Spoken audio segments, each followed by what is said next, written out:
Imagine seeing almost all the screen's scariest monsters alive, in person.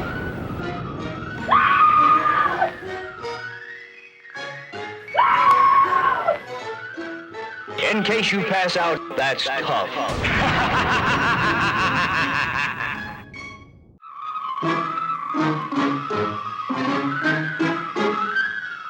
Possibly the strangest and most unconventional film of this marathon is 1957's Invasion of the Saucermen.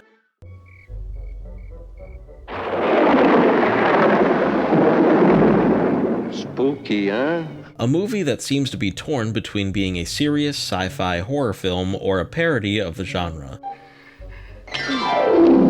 This is best showcased in the alternate titles to the movie, with it being known as Invasion of the Hell Creatures in the United Kingdom, and Spaceman Saturday Night being the original working title. Truly the duality of man. What would you rather watch, Spaceman Saturday Night or Invasion of the Hell Creatures?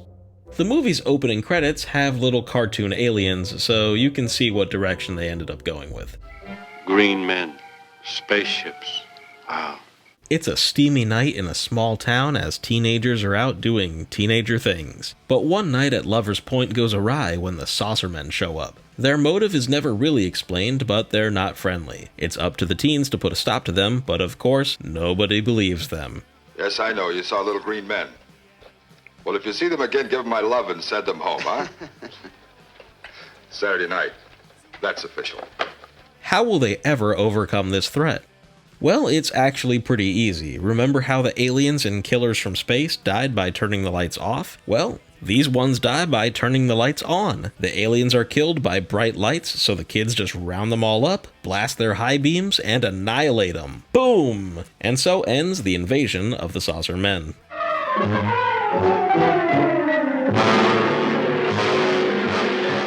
The Saucermen themselves are very interesting creatures. They can do a lot of cool stuff, like being able to move their detached limbs as well as put themselves back together. Their most unique trait is the ability to extend needles from their fingertips, which they use to stab and inject alcohol into their prey, eventually killing them through alcohol poisoning. Right. Little green men had you, but we burned them up. Wow, what a buzz I got on. Is this some kind of a gag? Appearance-wise, they are definitely helped by atmosphere. They look super goofy in the promotional photos with these giant Brussels sprout heads, but when in motion with proper lighting, the suits are effective enough. Not scary, but they look good. The first alien comes out of nowhere. It's somewhat of a jump scare, but it immediately gets hit by a car. So lame. They're small too, first getting mistaken for a child. Oh, it's a little boy. Clearly not much of a threat, they're a far cry from the giant beasts on the poster.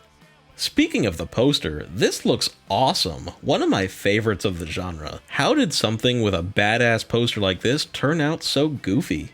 Probably the best scene with the aliens is when one of them takes on a bull. Like Fiend Without a Face, there's a surprising amount of blood as one of the aliens gets gored by the horns. The bull still loses the fight though. Too bad. What the heck am I doing? If you want to see all the makings of a 50s B-movie, look no further than Invasion of the Saucermen. You've got the goofy comic relief, Turn off that light, you bum. a group of 30-year-old teenagers nobody believes, It was a little green man, a monster. Have you kids been drinking? cops that don't do anything, You mean you had him and you let him get away? Yeah. and one grumpy farmer ready to die for his property. Another load of those consarned kids on my property. The military is also here, but they couldn't possibly seem more disinterested in the situation. shall we drive closer so we can get a better look? No. I think we ought to wait right here. One of the weirdest choices the movie makes is having a narrator, but he gets killed off by the aliens fairly early, so it's like, what was the point? Why even have a narrator? I learned a long time ago you gotta start off your pitch with a bang. Even more bizarre, the teens tell his friend that he's dead, and he couldn't care less. Killed by little green men, huh? That is without a doubt the craziest story that I've ever heard. What's so funny? I was just thinking how Joe's gonna feel when I put him on exhibition as the world's first victim of a spaceman. Well, can you come down tomorrow and clean the body?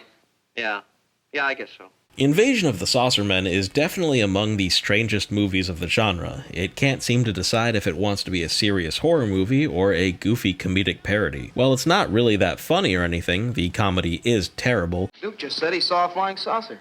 Only one? Nobody's got a right to brag these days unless they see at least 6, and in different colors. This one was blue.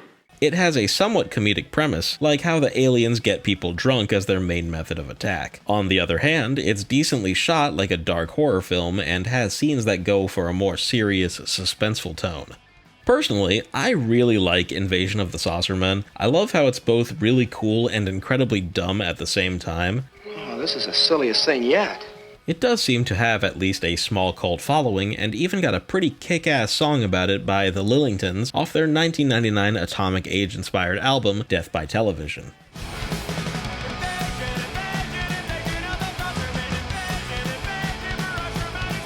Makes me want to play Pro Skater 3. I sure hope someone watching this knows who the Lillingtons are for that reference to land. If you're in the mood for something a little weird and offbeat, check out Invasion of the Saucermen. Yeah, what a lousy way to spend a Saturday night. Pleasant nightmares, friend.